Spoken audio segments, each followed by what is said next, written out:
아티팩트가 좀 발생을 해서 좀 이따 라이트가 좀 밝아지면 보여드리겠습니다. 일단 레거시로 하겠습니다.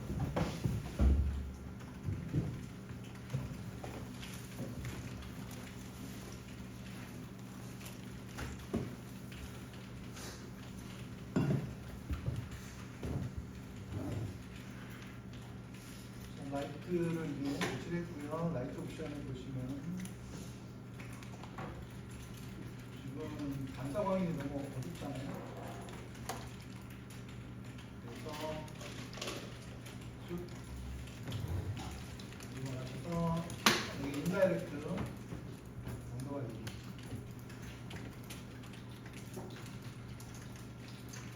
자, 일단 이렇게 해볼게요. 그 다음에 창문에서 가까운 근접해서 발생하는 라이트가 있죠. 렉트 라이트로 사용을 하는데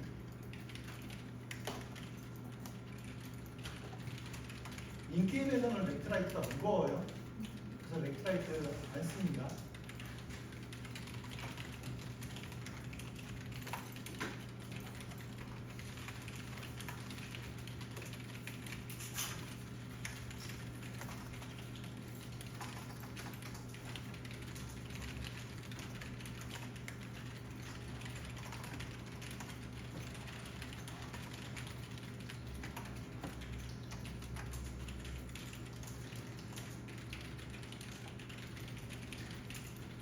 하지만 렉트 라이트 내용으로 그 플랜에다가 이미시브를 줘가지고 플랜을 화면에서 보이지는 않게 하면서 렉트 라이트처럼 쓸 수 있거든요. 왜냐면 룸에서 이미시브를 영향을 줄 수 있기 때문에 라이트로, 그렇죠?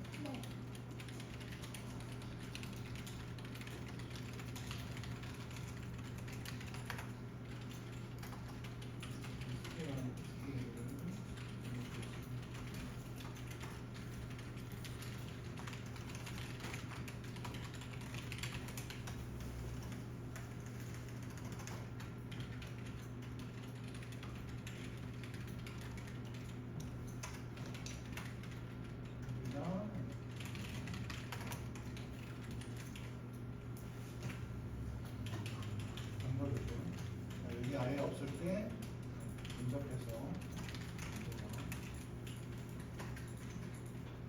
창문 가까이에서는 좀 밝고 뒤로 빠질수록 그다음에 뒤에 유리창에도 있습니다.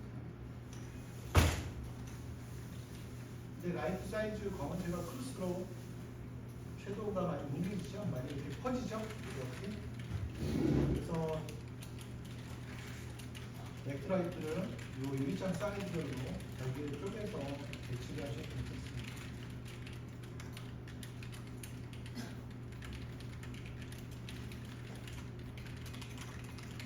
저는 이렇게 했습니다.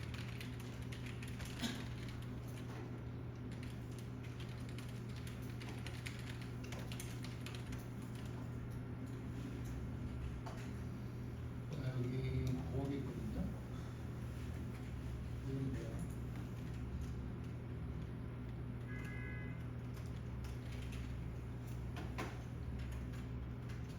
자, 여기는 식탁등이 있습니다.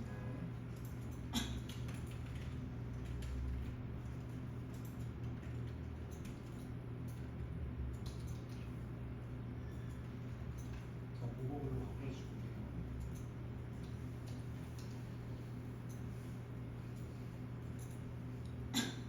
리모컨이 있죠?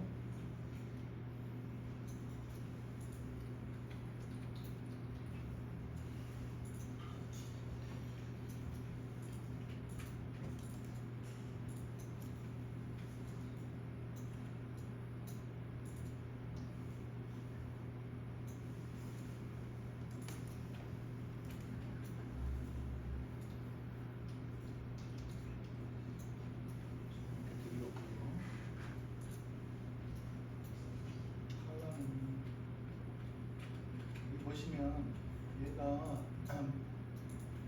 지금 나나이치 때문에 메시가 깨져 있죠? 옵션에 가서 스타트에 가서 아까 그런도 퍼센테이지 이거를 가져가고 있죠? 나나이트, 그 다음에 루아이 체인지.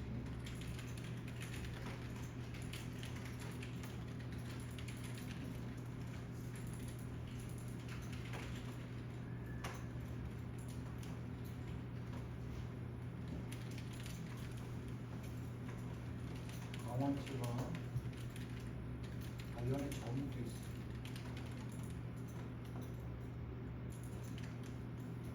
요거 반투명 같은 경우는 나나이트, 요 반투명 옵션이 같이 들어가 있거든요. 전구를 유리 투명하게 표현해서.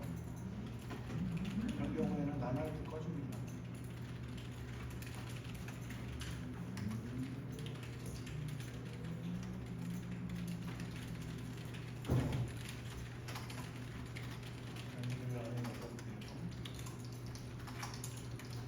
자, 얘가 메쉬기 때문에 여기에서 소스 레디우스를 이렇게 키워주면, 자, 요 노란 라인이 있죠? 그래서 요 노란 라인부터 수치가 한 5 정도가 있습니다. 여기서부터 라이트가 출발한다는 얘기죠. 그래서 등 같은 거에 메쉬 안에 박혀 있는 경우에는 범위 값을 시켜주십니다.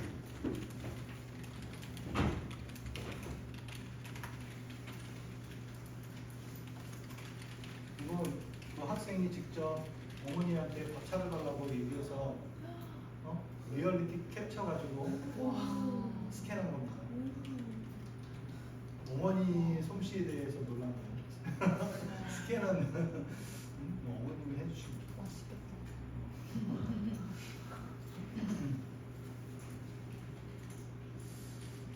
이렇게 운동가랑 이제 놀랐겠죠. 지금 물론값이 좀 많이 올라가 있어서 지워주겠습니다.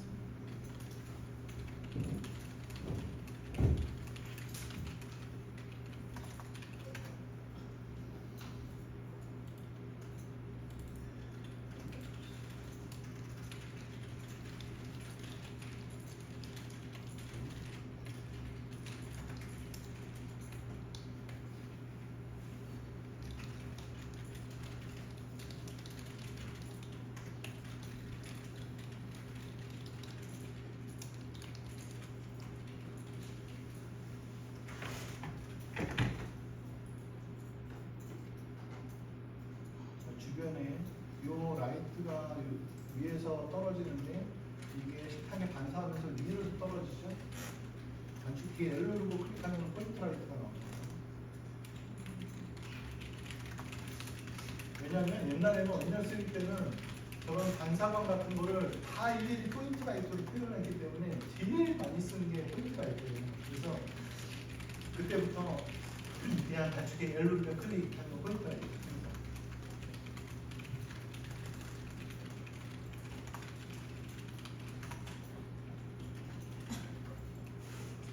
무거운로 했고요.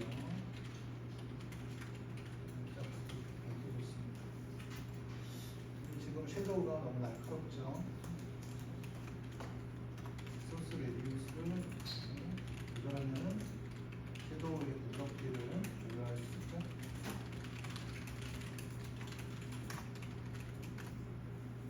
자, 얘가 섀도우 크기도 보면서 해주십시오.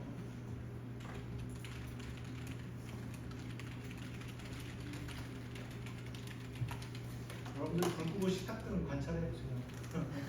섀도우 크기가 어느 정도 되는지.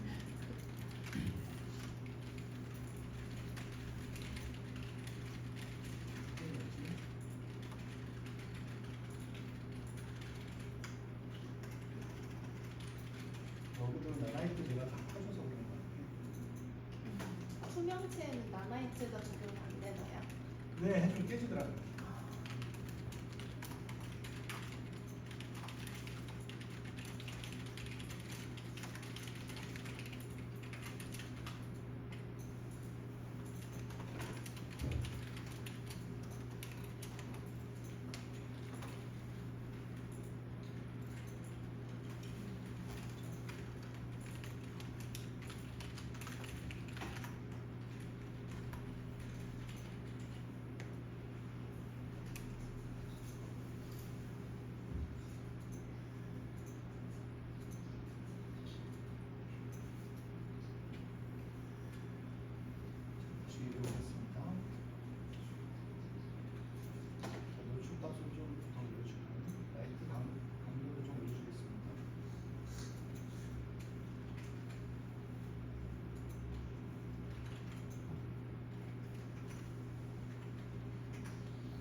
보내주신 이미지 보니까 그 창문을 보니까 실내에 라이트가 들여왔는데 바깥에는 그냥 어둡게 돼 있더라고요.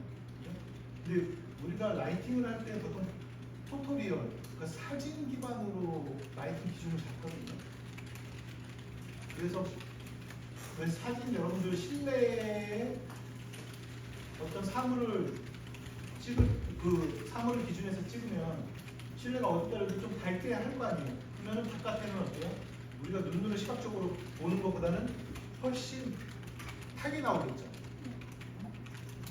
그 기준을 잡으셔야 돼요. 그러니까 나는 실내만 잘 보여야지 밝게가 아니라 바깥은 만약에 낮이라고 한다면 훨씬 더 탁이 나옵니다. 왜냐하면 우리의 눈은 움직이잖아요. 동적이잖아요. 그렇기 때문에 우리의 동공의 조리개가 계속 실시간으로 맞춰지고 있어요. 선생님, 탁에 나온다는 게 무슨 뜻이죠? 네? 탁에 나온다는 게 무슨 뜻이죠? 하얗게. 아, 만약에 실내 만약 바깥쪽에 카메라 가지고 이제 여러분들 핸드폰도 마찬가지죠.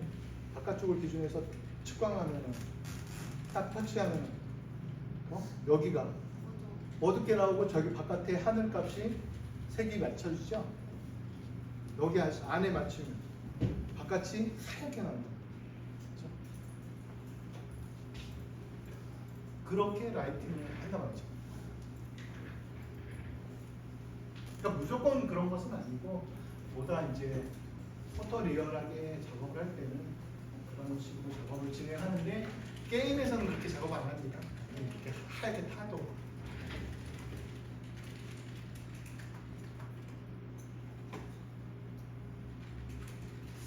자, 포그를 배치하겠습니다.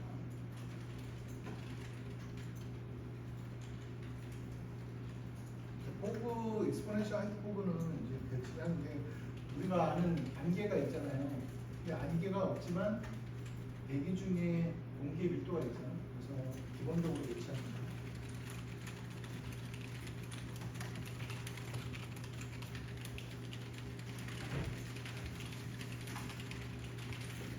자, 우리 여기에서 볼륨메트릭 포그 여기서 활성화시켜주죠.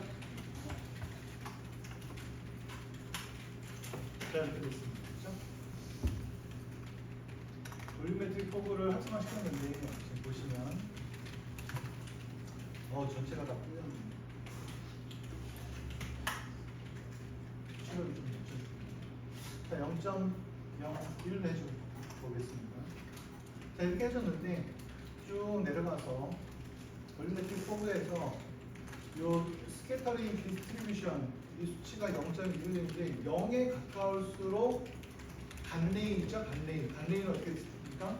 광원체가 들어오는 부분에 좁혀져 가지고 들어오잖아. 지금은 어떻게 많이 퍼져 있죠? 네. 자, 0.1 맞춰주겠습니다. 근데 디렉셔널 라이트에서 여기서 레이 트레이싱이라고 치면 캐스트 레이 트레이스 섀도우를 여기서 들릴 수가 있습니다. 근데 레이 트레이싱 섀도우를 퀄리티 있게 이걸 사용하면은 볼륨메트릭 포그를 할 때 감레이를 낮추고 싶다. 그럼 감레이를 해주면 어떻게 돼요? 지금 여기에서 커튼이라든가 유리창을 통해서 들어오는 빛이 직사광으로 쭉 하는 것이 이렇게 딱 보여지는 거죠? 네. 근데 그게 작동을 안 해요. 그래서 페이크로 작업을 진행해야 됩니다. 어떻게 해주냐면 얘를 컨트롤 C, 컨트롤 V로 하나를 카피, 페이스트, 리액션을 두 개를 쓰고요. 자, 여기 하나에는 두 번째 거에는 얘를 disable을 해줍니다. 그래서 여기에서 볼륨메트릭 포그가 나올 수 있도록 수치를 올려주고요. 자, 지금 보여지죠? 이렇게 보입니까? 얘한테는 볼륨메트릭을 스캐터링 인텐시티를 0으로 빼주겠습니다. 그 다음에 여기에서 보시면 우선순위가 있거든요. 포워드 쉐이딩, 프라이어리티, 얘를 수치를 값으로 줬습니다. 됐나요? 자, 이렇게 두 개로 하셔야 굉장히 효과를 볼 수가 있습니다. 그러니까 레이트레이싱 섀도우일 때 말씀드린 거예요. 레이트레이싱 섀도우를 끄면은 그냥 라이트 하나로 이렇게 나옵니다.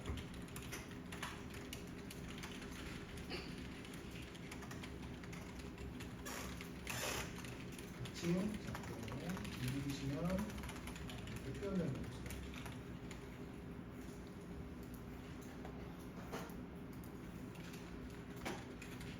품질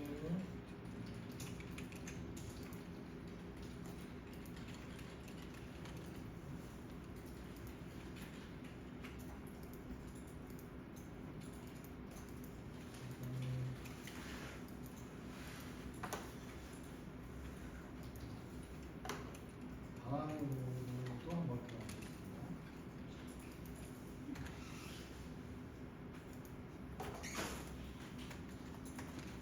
지금 좀 너무 밝은데 수치를 좀 조절해 볼게요.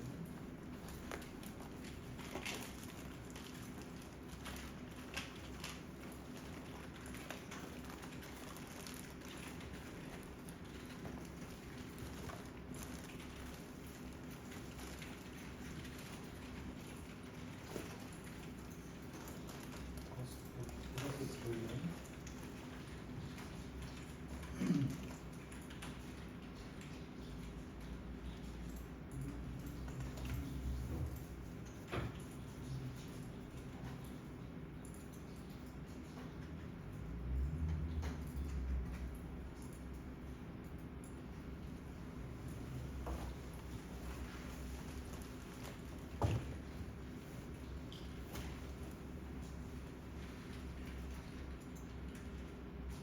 익스포저 매출값을 좀 낮출게요.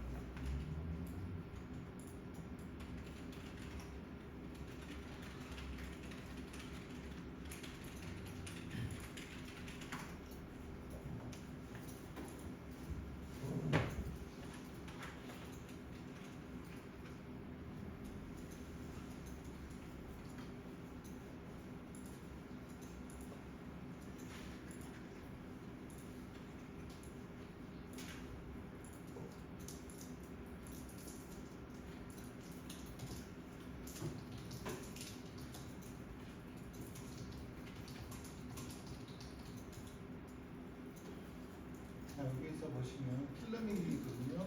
톤 매핑.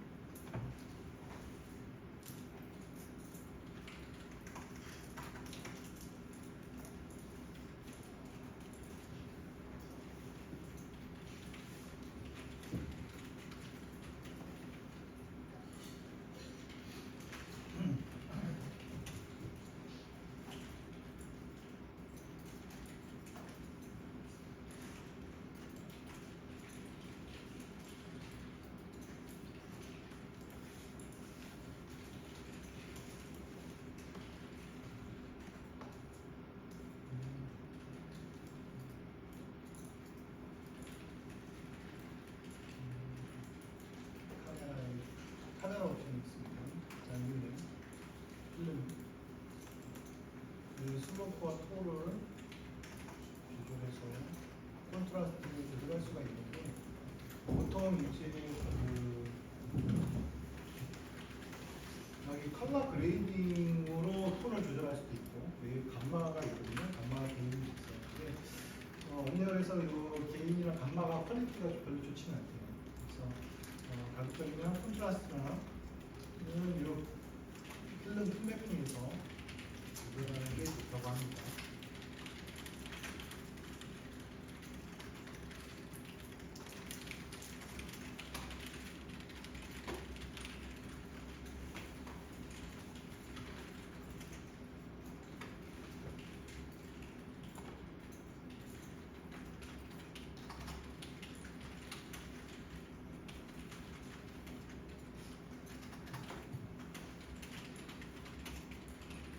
자, 여기도 렉트라이트 배치하겠습니다. 다시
요 꼬돌이의 섀도우를 살리고 싶어가지고. 어? 이거를 이렇게 잡아줬거든요. 어렸을 때 이런 섀도우를 본 기억이 있었어.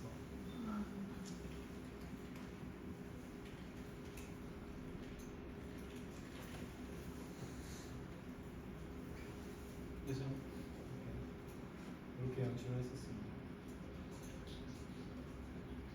그리고 여기도 이렇게 섀도우가 같이 그려지고.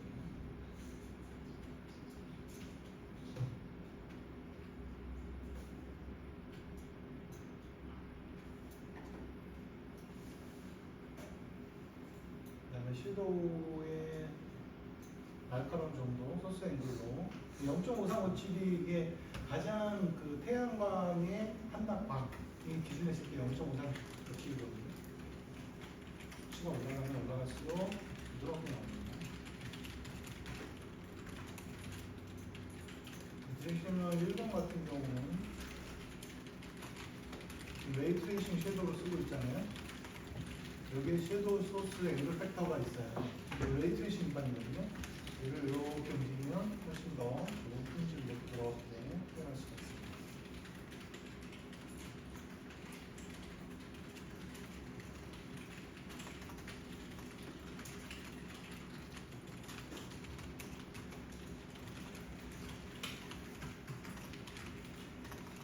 이렇게 해줬습니다.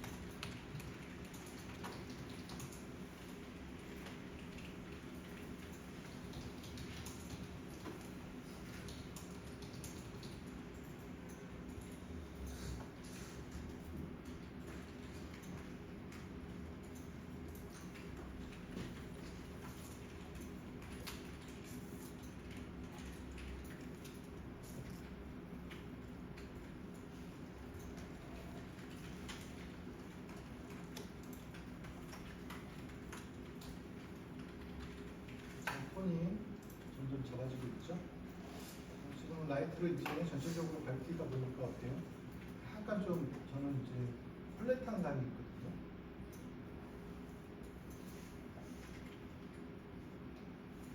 다시 필름이 가서 컨트라스트 조절하겠습니다.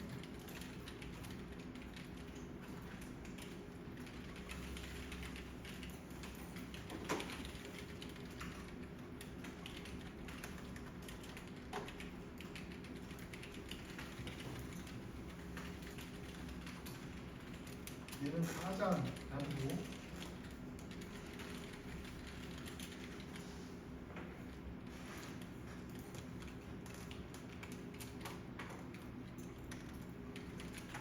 이렇게 잡았죠.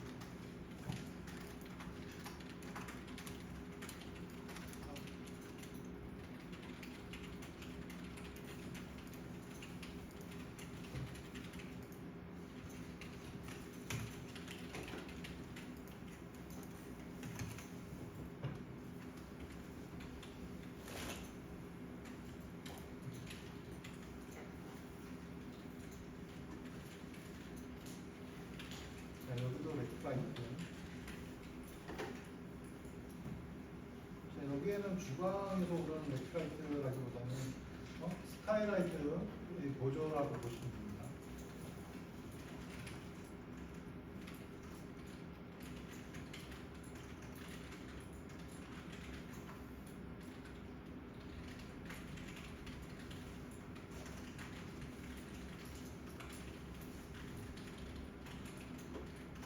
그리고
보라기가 살짝 좀 푸른색인데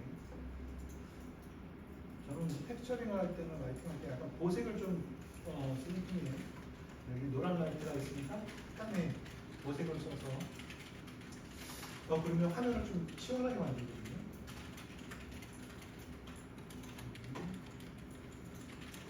그러면 딱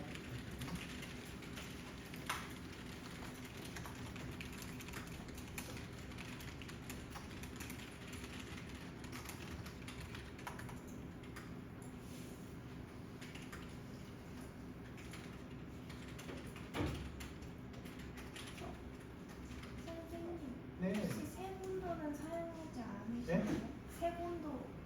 네? 색온도요? 네. 색온도 사용하죠. 아, 라이트에서요? 아니면 버스트 프로세스? 라이트 컬러 아니세요? 하죠. 물리 기반으로 할 때는. 그죠? 그 켈빈 색온도 거 구글링해서 찾으시면 있죠? 네네.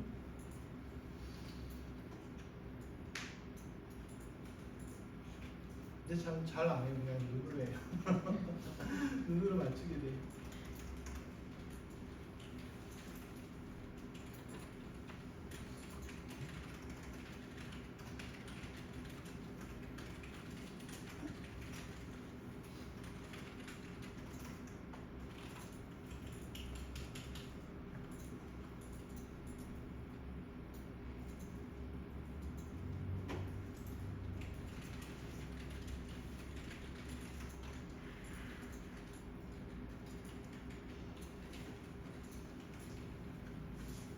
자, 여기에 전도에 대한 거리가 왼쪽에 보면서 일정하게 가지 않거든요.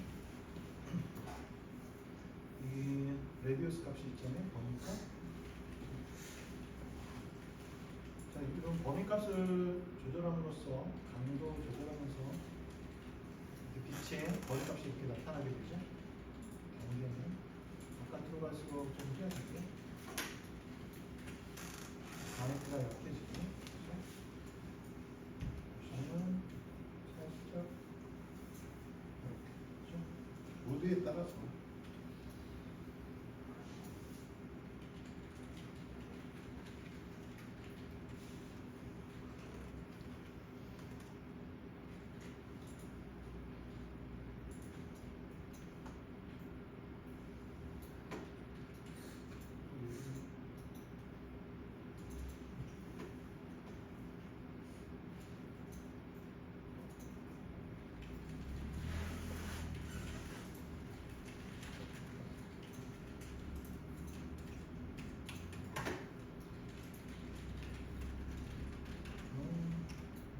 제가 좀 하나하나 더 확인을 안 해가지고 나나이트 꺼주겠습니다.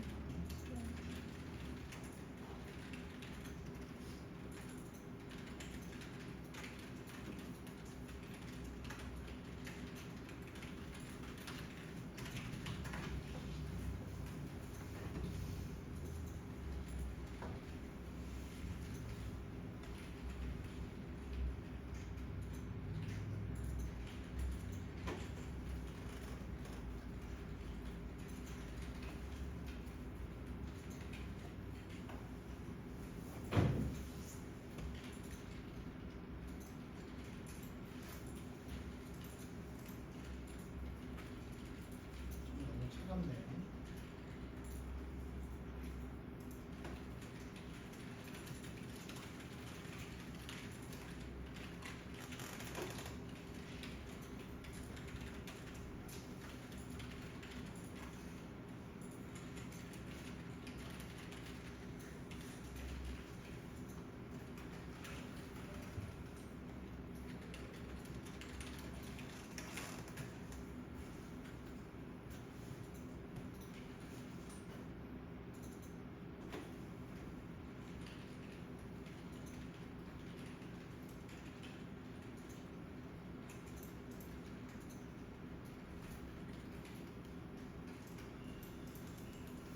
패스트레이션도 한번 걸어볼게요.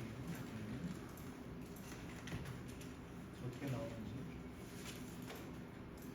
패스트레이션은 옵션이 여기서 루멘에 대한 옵션을 이렇게 만졌잖아요.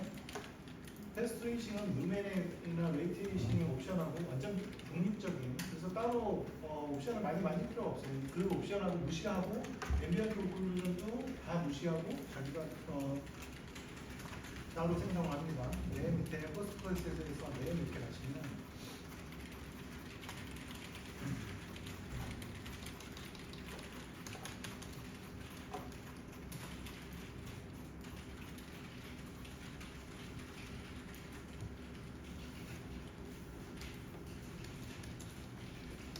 여기 있죠?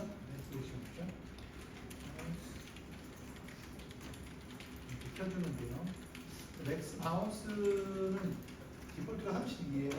근데 이제 이렇게 많이 할 필요 없어요. 16부터 32까지는 크게, 30 이상은, 16 이상은 크게 변화 없기 때문에 한 16 정도만 줘줍니다. 그 다음에 요거는 좀 이따 설명드릴게요. 요거 맥스캐스 인텐시티는 24만큼 되어 있는데 이렇게 수치가 높을 경우에 렌더링하면서 바퀴풀 현상이라고 이렇게 둥글게 이미지처럼 하나 번지는 게 이렇게 번지게 생기거든요. 그래서 요거는 수치 2만 주셔도 괜찮습니다.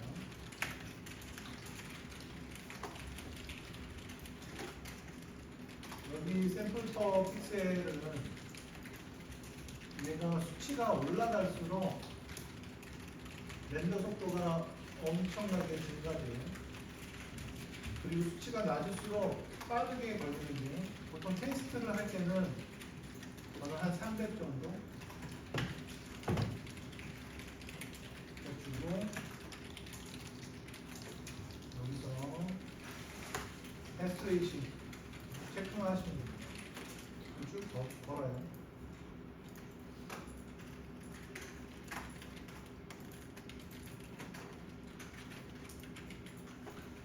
패스트레이싱 단점이 하나 있어요. 여기 앞에 지금 브라운 바디 지금 이게 실린더 형태로 생겼잖아요. 그러니까 스피어 형태로 생겼잖아요. 둥글게. 그 둥근 형태에 대해서 이 폴리곤이 이렇게 섀도우가 그려집니다. 그래서 폴리곤을 좀 많이 쓰셔야 돼요. 둥근 부분. 그리고 지금 여기에서 잘 보이시는지 모르지만 좀 보기가 아까보다 뭔가 모르게 되게 깨끗해 보이지 않아요? 네.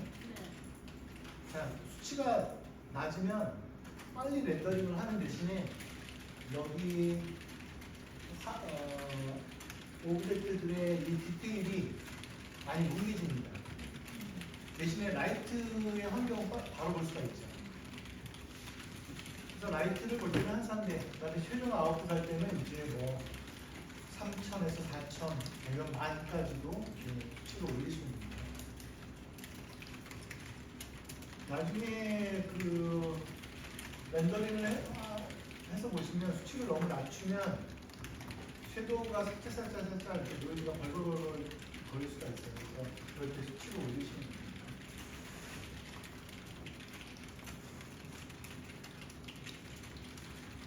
자, 여기에서 옵션 중에 발전, 패스, 트레이싱, 디스플레이 프로그레스라고 프로그레스 디스플레이라고 있거든요.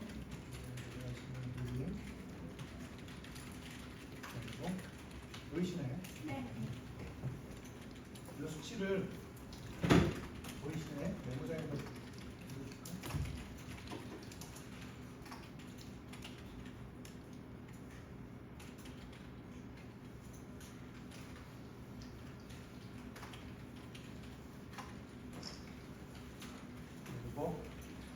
이거 한 칸 띄고 수치 1을 해주면은 ON이잖아요, 그죠? 0 해주면 꺼주는 거고. 네. 얘를 한 칸 띄고 1을 해주면요. 그러면 패스트레이싱은 이렇게 할 때 지금 여기 바가 보이죠? 렌더링은 나 다 걸고 이 정도 걸고 있어 보여주는 거예요. 만약에 얘를 안 보이고 싶으면 0 하시면 됩니다.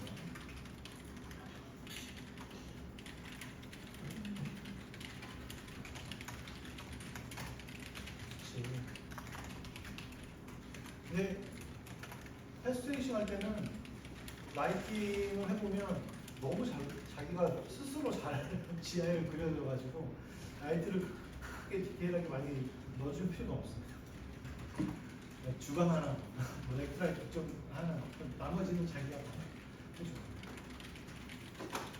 자, 얘는 유리도 굉장히 품질 있게 잘 나옵니다. 리플렉션도. 그리고 뿌연 간유리 같은 거 있죠? 왜 유리가 겉에가 이렇게 뭐라 그럴까? 곰젤리 있잖아, 곰젤리. 곰젤리 보면은 색깔이 뭐 빨갛고 녹색도 있지만 약간 뭐랄까 겉에 완전 투명해 보이지 않고 뿌옇 간유리 같은 느낌 있잖아요.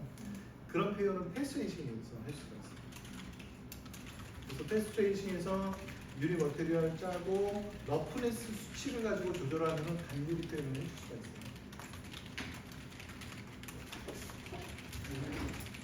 보여드릴까요? 유리잔이 있는데 유리잔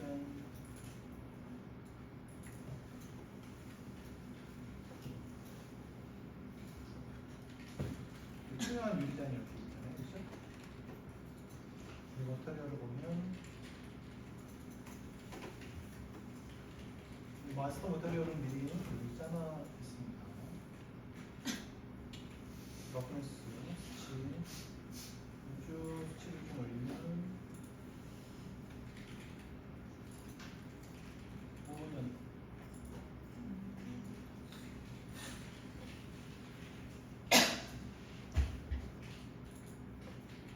우연 유리 표현을 해줄 수가 있죠.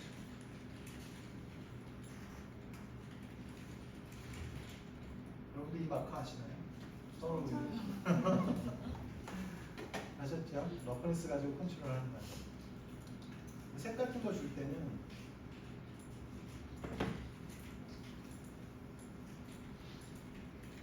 마스터 유리 머터리얼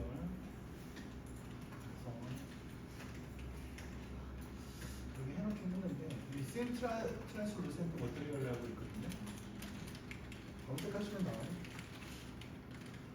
네, 뭐 아웃도 이렇게 여기다 컬러 딱 주시면 돼요. 그리고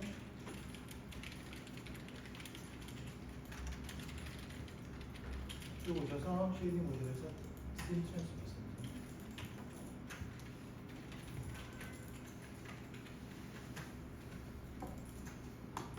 그러면 여기 컬러에서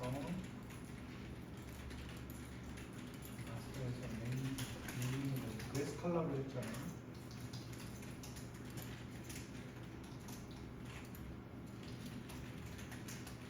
이렇게 빨간 유리 만들어냈습니다.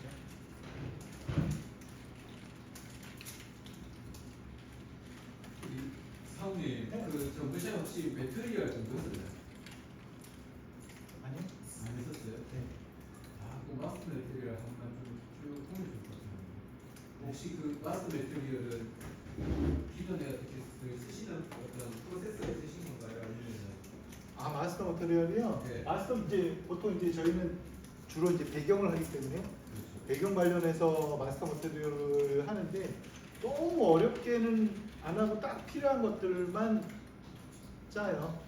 이제 프랍 같은 경우는 기본적으로 뭐 밝기, 뭐 세츄레이션, 타일링, 수치, 노말 강도, 러프네스, 뭐 레이어 뭐 이런 것들 강도 하고 거기에 플러스 뭐 자동으로 무슨 먼지가 쌓이게 한다거나 이런 것들은 이제 픽셀 뎁스 같은 거 쓸 수 있잖아요. 그런 걸로 해서 먼지가 쌓이게 한다거나 아니면은 그 버텍스 WS나 뭐 이런 것들을 사용해가지고 위쪽에 항상 뭐가 이끼라든가 뭐 이런 거 쌓이게 하고 싶다면 그런 것들 이제 좀 추가해주는 정도. 그리고 이제 타일링이 이제 메인이니까 타일링은 뭐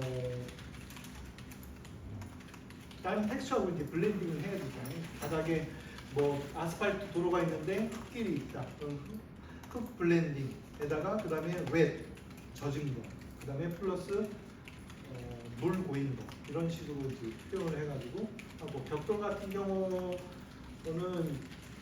벽돌이 멀쩡한 벽돌이 있고 벽돌이 깨진 벽돌이 있어서 그거를 이제 서로 블렌딩, 그 위에 이제 또 콘크리트가 이제 덮을 수 있잖아요. 그래서 콘크리트, 그다음에 콘크리트 위에 뭐 페인팅 이런 것들을 이제 표현할 수 있도록 텍스처를 따로 뽑아줘서 구성을 하죠. 근데 지금은 버텍스 페인트가 지금 텍스처 페인트로 새로 나온 게 있잖아요. 그래서 메쉬가 많이 필요 없고 텍스처 페인트라고 나왔어요. 원래 버텍스 페인트는 메쉬에 일정하게 폴리곤을 나눠줬어야 됐잖아요. 그래서 이제 버텍스 기반으로 해줬는데 지금은 버텍스 없어도 텍스처 페인트라고 해서 그 자리에 이제 검색하시면 나와요. 그래서 버텍스 페인트 들어가는 머터리얼 자리에 텍스처 페인트 노드를 달아주시면 돼요. 그러면 자기가 텍스처를 생성해요. UV는 모델이 갖고 UV는 이제 건물 같은 경우는 이제 서로 겹쳐 있잖아요. 타일링이 있기 때문에 그래서 UV 채널 하나가 더 필요합니다. 그래서 자기가 채널을 하나 UV를 언랩핑 해가지고 따로 펴오시면은 그 UV에 맞춰서 해줄 수 있고 그 텍스처 페인트의 레졸루션은 이 언리얼 안에서 해줄 수가 있습니다. 그리고 나나이트 같은 경우, 나나이트 적용된 메쉬 같은 경우는 인스턴싱이 안 되잖아요. 아시나요? 버텍스 페인트 할 때 인스턴싱이 안 돼요. 그래서 인스턴싱이 안 되는 데는 얘기는 뭐냐면 여기서 내가 어떤 돌이 A가 있고 A를 카피해서 또 배치를 하잖아요. 근데 내가 거기다 이끼를 칠했는데 그 전에는 나나이트 사용하기 전에는 이 A의 버텍스 페인트 따로 칠하고 이 각각의 액터잖아요. 각각의 액터별로 따로 페인팅을 할 수가 있었는데 나나이트 적용된 메쉬들은 여기 하나 칠하면 똑같이 칠해져요. 그래갖고 아 이거 참 곤란하네. 근데 그거를 이제 텍스처 페인트가 나오면서 좀 해결하고 있어요. 그러면 지금 그 보여주신 저가 배터리를 같은 경우는 그 사원님께서 직접 이렇게 이런 식으로 짜면 좋을 거야라고 이제 학생들한테 알려줘가지고 본인들이 짜는 건가요? 아니면 본인들이 짜기. 본인들이 짜는 거예요? 그러니까 원래는 사실 이제 실무에 가서는 여러분들이 마스터 머터리얼을 거의 구경할 일도 없어요. 왜냐면 다 테크 아티스트들이 관리를 하기 때문에 여러분들이 직접 짜는 경우는 없어요. 근데 그러다 보면은 그냥 인스턴스 머터리얼만 하게 되거든요. 그러면 나중에 TA와 배경에 어떤 노드가 필요해요 라고 이야기를 할 때 자기가 아는 게 없기 때문에 대화를 할 수가 없어요. 아예 소통조차요. 그러면은 늘 TA가 해준 대로만 끌려다닐 수밖에 없죠. 그러니까 뭐 그거를 뭐 꼭 TA 뭐 말을 듣고 안 듣고의 문제가 아니라 우리 이런 게 필요해요라고 이야기를 해야 되고 TA도 이제 모르는 부분이 있거든요. 왜냐하면 TA가 테크적으로 지식을 알아도 배경에서 이게 어떻게 쓰이지는 잘 모를 수가 있거든요. 그러니까 그런 부분을 소통해야 될 때 이해하는 것이 좋고 그 원리를 알 때 인스턴스를 쓰더라도 아 이게 이런 식으로 해서 나오는구나 그걸 이해하기가 좋아요. 그래서 뭐 아주 뭐 복잡한 머터리얼을 까지는 공부 안 해도 기본적인 노드 구성은 좀 교육을 하는 편입니다. 그래서 자기가 직접 이제 짜보도록. 선생님 네. 제가 그 버텍스 페인트를 그 돌이랑 뭐 젖은 이끼 이런 식으로 해봤는데요. 네. 그 제가 이제 젖은 쪽에는 각도가 멀어질수록 이제 더 빛나게 하려고 프레넬로 이제 좀 더 스페‌큘러를 더 넣었어요. 근데 그렇게 하고 보니까 근데 돌은 프레넬이었고 젖은 프레넬이 있는데 그거를 나중에 하이트 디스플레이스먼트를 적용하려고 보니까 픽셀 뎁스 아니 그 프레넬을 먼저 계산을 하면은 버텍스를 나중에 계산을 하는 게 안 된다고 하더라고요. 그렇게 하면은 그렇게 버텍스 페인트로 여러 머티리얼을 쓸 경우에는 프레넬을 포기를 해야 되는 걸까요? 그건 몰랐는데 저는 그냥 프레넬 그냥 쏙 떨어지나. 아, 네. 근데 그 이끼가 멀어질수록 왜 빛나겠죠?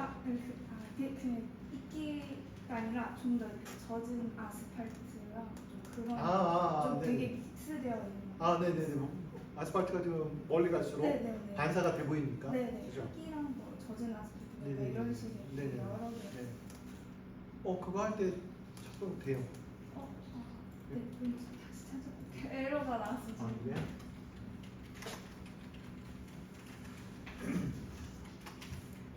자, 그래서 칼라 이렇게 꺼주겠습니다. 좀 지울게요. 자, 그래서 뽀얀 단열 같은 경우는 패스레이징에서 작성이 됩니다. 뭐 머터리얼 뭐 아직 지금 테스트 버전이긴 하지만 서브스트레이트가 있잖아요. 거기서는 이런 표현들이 나옵니다.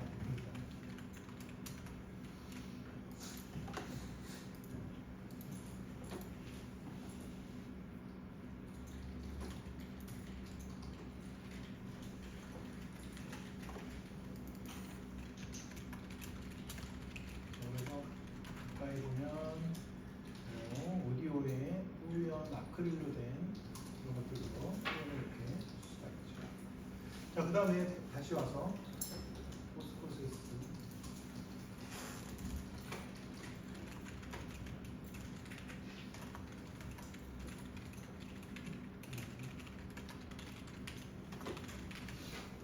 여기서 쭉 보시면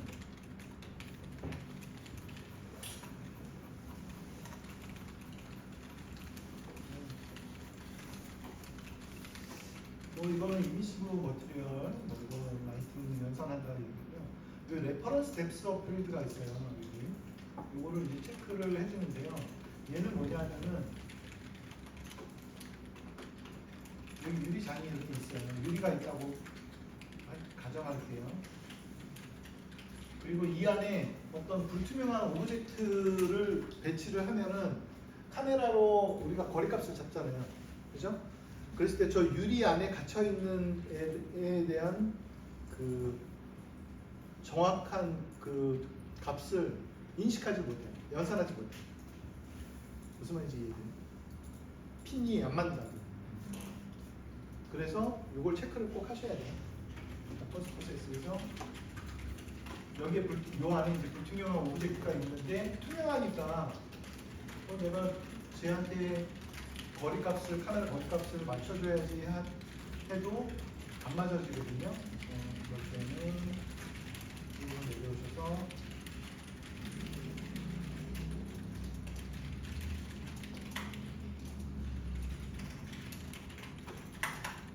이거 체크하시면 됩니다.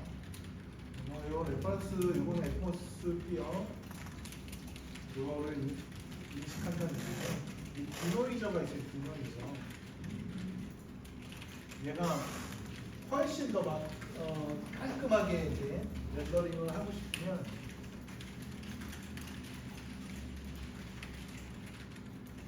플러그인에서 디노이즈 체크하시면 여기 옵틱스 디노이즈 요거 체크하시면 됩니다. 지금 체크가 안 되어 있는데 이거 체크하면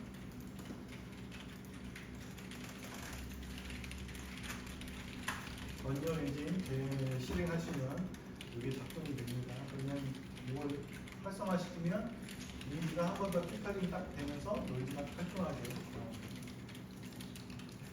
자, 그리고 여기 샘플 값이 지금 300인데 옆방으로 넘어가서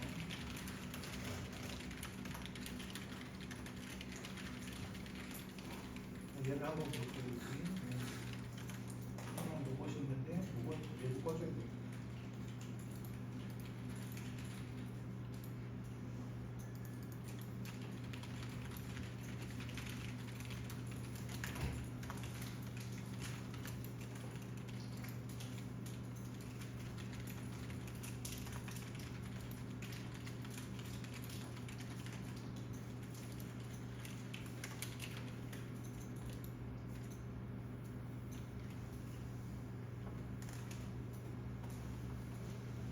얘가 있어요.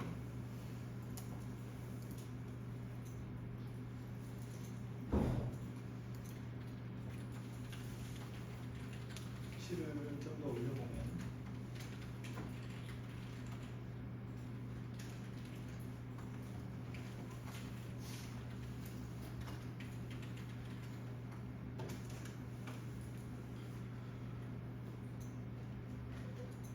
렌더 타임이 길어집니다. 더 퀄리티 있게. 그렇죠.